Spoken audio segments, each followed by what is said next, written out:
From KGW News, this is Straight Talk with Laurel Porter. Hello and welcome to Straight Talk. I'm Laurel Porter. It has been called the biggest election snafu in Oregon history and the most embarrassing thing that's happened in Clackamas County in a long time. We're talking about the ballot counting debacle in Oregon's May primary. Blurry barcodes on ballots printed by a Bend company couldn't be read by vote counting machines and had to be duplicated by hand, delaying results for weeks in key races, including the U.S. House race in District 5. Clackamas County Elections Chief Sherry Hall said the problem came to light 2 weeks earlier, yet the clerk didn't have a plan to count the votes in a timely manner. The ballot fiasco infuriated many voters, candidates, and state leaders. Hall was first elected as clerk 20 years ago and continues to be re-elected. This is her 6th run. Because she is elected, she can't be fired by officials. It's up to voters in November to decide whether Hall keeps her job or not. In this episode of Straight Talk, we will hear from Sherry Hall on why she thinks she should be reelected and her explanation for what happened. Also, Hall's opponent in the race, Catherine McMullen, joins us. She's an elections administrator for Multnomah County with 15 years of public service experience. McMullen will join us in our next segment.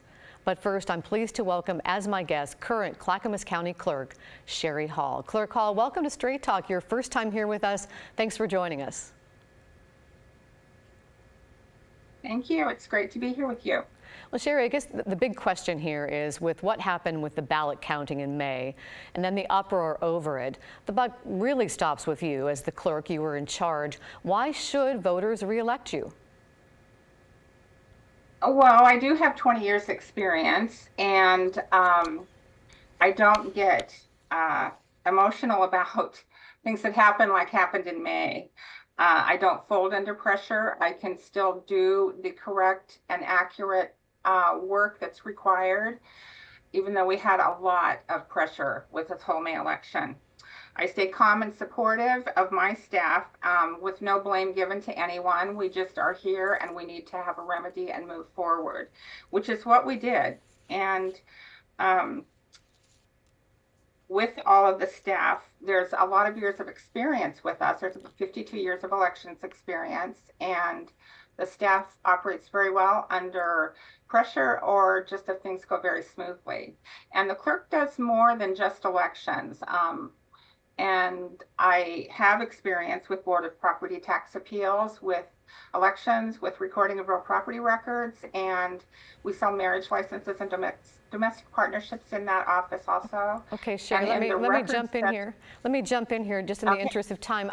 You said you don't get emotional about what happened, but how do you feel about what happened in the May primary? I feel horrible because since 2020, there's just been so much distrust, and we should be building trust in voters. And that is not what happened with this issue that came up. But we did not do it. It was done by the printer who's printed ballots for us for 10 years, and this is the first problem we've ever had with the printer. Are you sorry about it? People have said you don't seem remorseful at all. I'm very sorry about it, but I couldn't change it. We had to count every ballot. Voters should have just voted like they normally do, and then when the ballots got to our office, there was a ton more work to do. In fact, of the 115,000 ballots received in that election, we duplicated more than 60,000 of them, and that's very time consuming. And we did finish on time because the period of time allowed by law between 8 o'clock election night and the date of certification is really to give us time to address things like this. We've never had anything to this magnitude ever, but we did finish everything on time. Which is by June 13th, that certification, but almost a month later, no other county had to wait that long. Do you think you owe an apology to voters and candidates? I think I said I'm sorry a couple times with live press. I haven't put anything in writing. I could do that. I think it would be good for everyone to know exactly what went on. And So let's talk about that. The primary was May 17th, and you said you knew about the problem on May 3rd, 2 weeks earlier, when the first ballots came in, and election workers put them through the vote counting machines. I think you mentioned to me about 2/3 of them were rejected. You've been criticized for not coming up with a plan then to make sure election night counting went smoothly. Why didn't you? Why didn't you have a plan? we did have a plan, but we were only getting small numbers of ballots. By Friday before Election Day, we were at 15% turnout. And come Election Day, well, first of all, Monday, 17,041 ballots came in. And then on Tuesday, Election Day, 38,937 came in, which totally boosted our turnout to 36 or so percent. And then the day after Election Day, because we can accept postmarks, we picked up like several trays of ballots from the post office for a total of almost 9,000 ballots. So the turnout just totally increased hugely Monday, Tuesday, and Wednesday. And that's when we knew we need to staff up more. Right. But you've been a clerk for 20 years. Shouldn't you have planned for that possibility of a bigger turnout, which is a good problem to have, more people voting? And you were offered help from what's been reported. Why didn't you take the extra help? Well, we did eventually, but we were also comparing to 5 previous elections. And one of the primaries that we checked with was only like, I have the numbers here, 20 some percent turnout. And so we weren't getting the numbers. And Marion County and Clackamas County were being compared with that, because I have a list of also all the headlines, that came out with this. And so once we had the huge turnout, we definitely staffed up. And we also opened a second ballot processing room. But you didn't you didn't keep counting through the weekend, while people waited for results. Why didn't you keep counting through the weekend? Okay, we have our regular election workers that we hire through a temp agency. And we asked everyone if they could work on the weekend. And nobody would, well, there were a few, but we didn't even have a half crew. And so we didn't work through the weekend. But we did work through the following 2 weekends. Well, the ballot mishap cost the county of Clackamas some money. Here's Clackamas County Chair Tootie Smith at a recent commission meeting.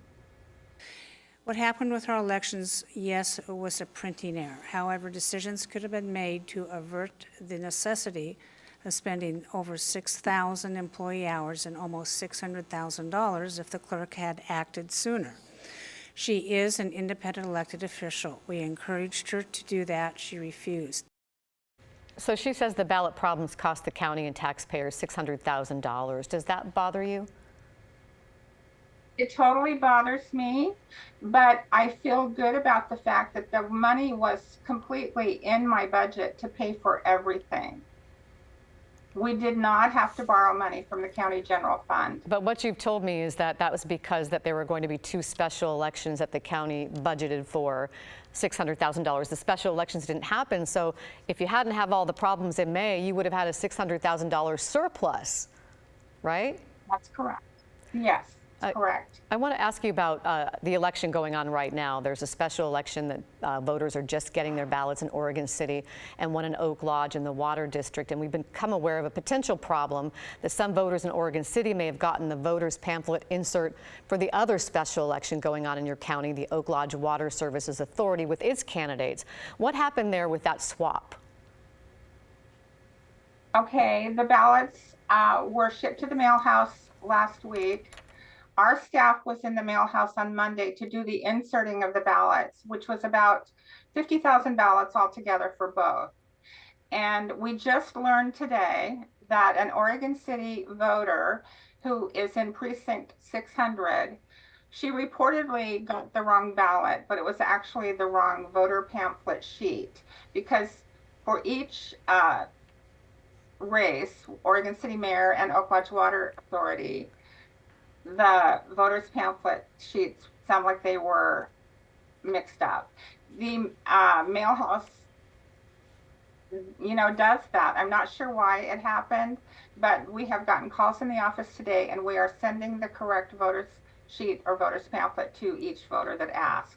It's also on our website, so anyone can check there if they want to, read it now. Well, opponents and critics will say that's just another example of a lack of attention to detail. And Clerk Hall, the ballot mishap in the May primary wasn't the first problem. I have like 3 pages of errors that you've had in your office over the last 20 years. In 2010, you mistakenly placed a race meant for November on the May ballot, and that cost the county $100,000 to correct. In 2012, an elections worker was accused and eventually indicted for filling in a few incomplete ballots for Republican candidates, raising questions about your office's election protocols. In 2013, your office misprinted the date of the election in the voter pamphlet for a Wilsonville special election, and the list goes on and on over the years. So why should voters trust you with this critical job of overseeing Clackamas County elections? How do you explain that? I saw the list show up on my screen that you just read from. Not all of those were elections office errors. In 2018, there was someone who complained that my name was on some election material. The law had not taken effect in 18. It came in later. And my name cannot be on any election material if my name is on the ballot. And in 2010, the race being put on the ballot, our county had just gone from 3 to 5 commissioners.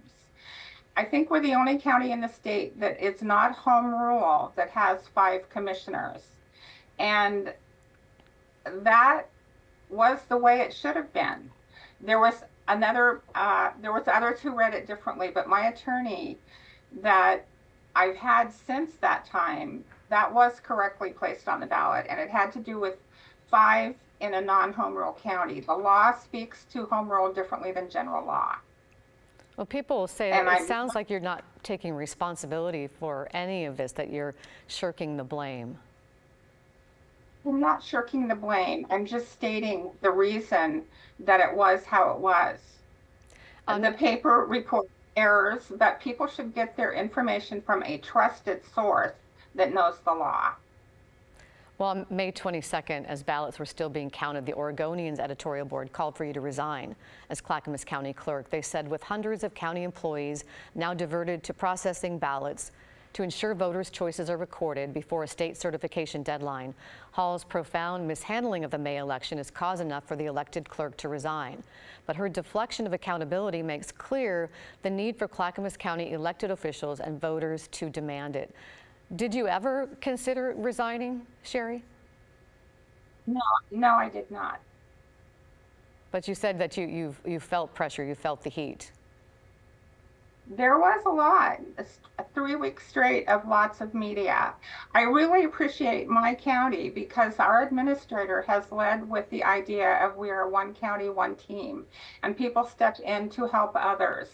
They did it with the election. I was very grateful for that, and so were, I'm sure, the candidates and the voters.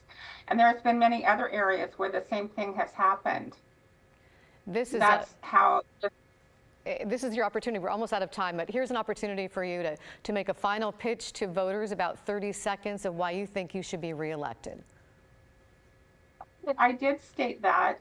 Anyone who wants answers to any of the questions that have come up here can email or call me, and I can talk with them about each separate piece. I love the work of the clerk, and I just hate the politics, and this has been so politicized.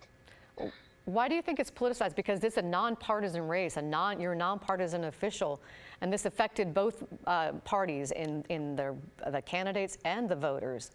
Why do you say it's political? And another example, San Joaquin County, California had the very same problem with barcodes, and their printer sent crews of people down to help them. Our printer did not, but thankfully my county administrator reassigned anyone who would want to do it to work elections, and we so appreciated that. Sherry, I have to stop you there. I have to stop you there. We're Okay. out of time. But thank you, Clackamas County Clerk Sherry Hall, for joining us. We appreciate it. Up next, we meet Clerk Hall's opponent in the November election. Candidate Catherine McMullen joins us. We're back in 2 minutes.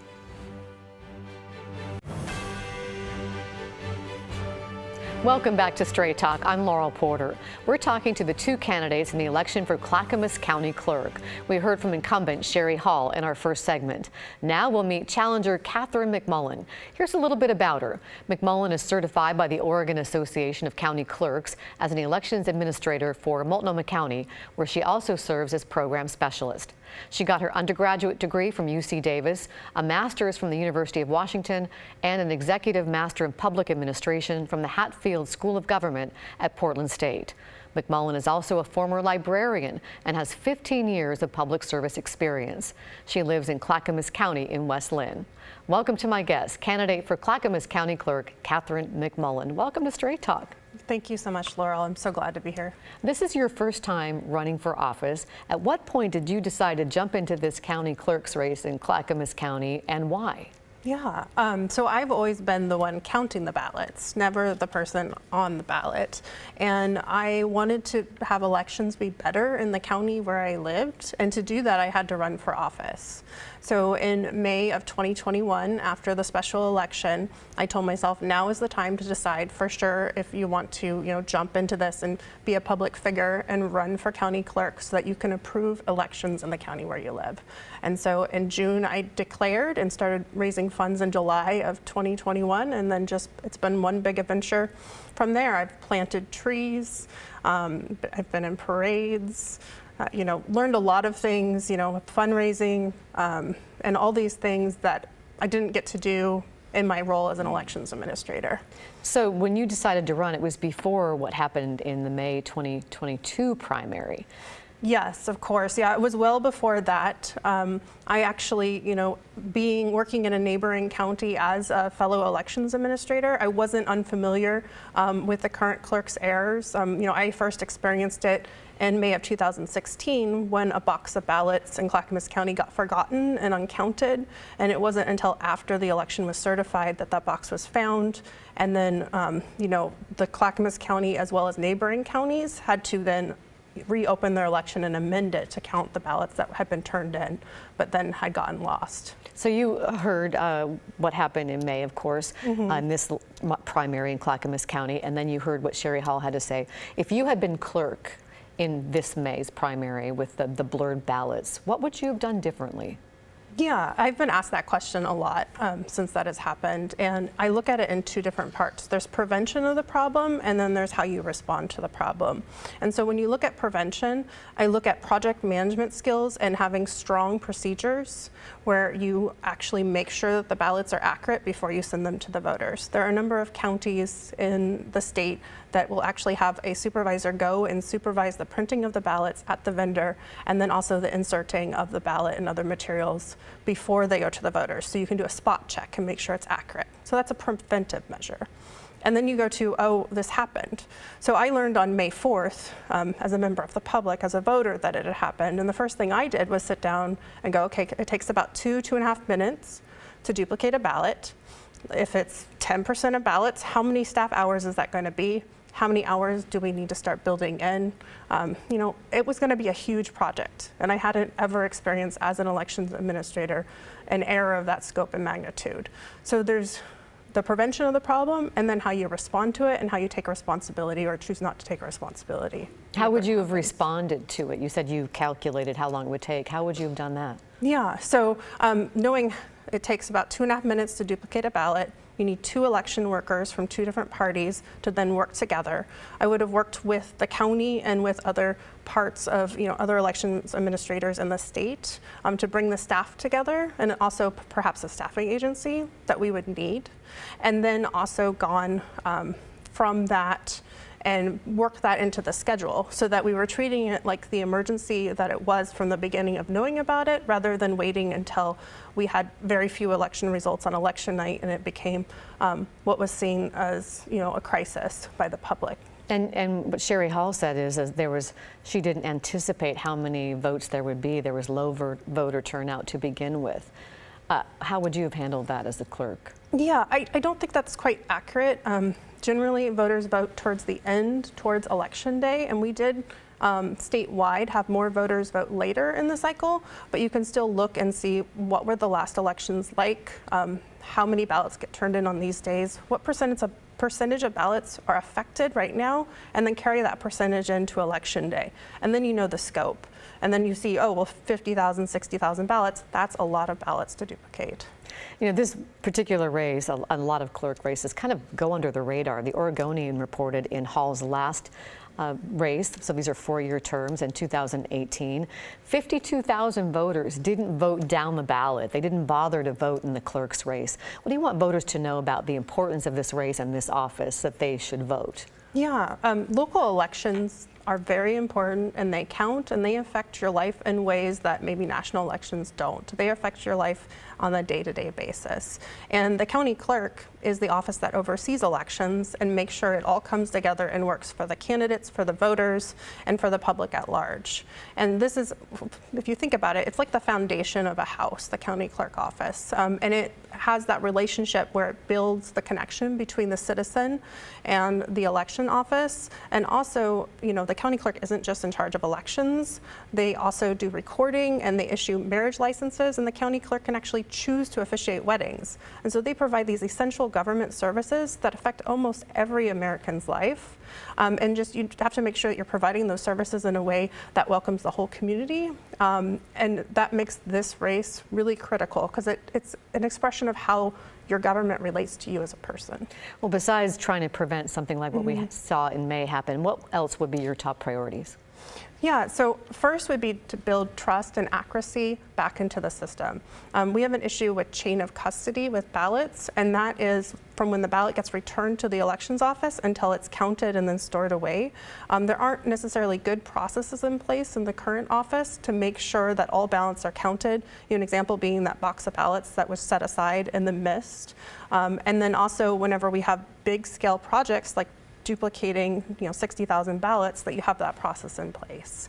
In addition, improving communication, and then very much having accurate and timely election results on election night and then every day afterwards.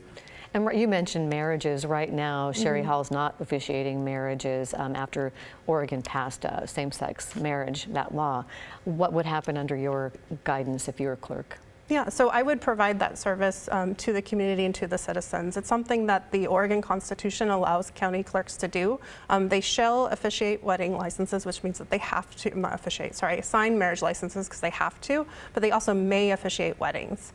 And I think it's important that we are clear that we're welcome to the whole community, no matter who you love and who you are, and that I would then officiate weddings again for everyone. And about 30 seconds before I give you a final thought, also voter outreach is something you've worked on. Can you give us a quick summary on that? Yeah, so I started the first voter education and outreach program at the county level here in the state of Oregon. And what we did was we identified where underrepresented and historically marginalized communities lived and what needs they were so that they could become successful voters. And that when we talk about marginalized communities, we're talking about voters with disabilities, we're talking about our veterans, senior citizens, voters whose English is their second language. There's just a whole range of voters that need a little extra help to be successful voters, and providing good communication and resources and accurate information and being that trusted authority on elections and being welcoming at the same time is really important in how we can achieve that. And we have about 30 seconds for you to have a final thought for voters. Yeah, so thank you so much for allowing me to be here. For me, it's really important that we have trusted, accurate, and transparent elections moving forward, that the elections are safe and secure, and that we also can officiate weddings for everyone, as well as make sure that all of our processes and recordings are, open and secure for everyone. Catherine McMullen, thank you for joining us here on Straight Talk, and our thanks also to Clerk Sherry Hall for joining us earlier. The election is Tuesday, November 8th, and thank you for watching Straight Talk. Join us next week when my guest is Oregon Senator Jeff Merkley. We'll see you next week for Straight Talk. Have a great week.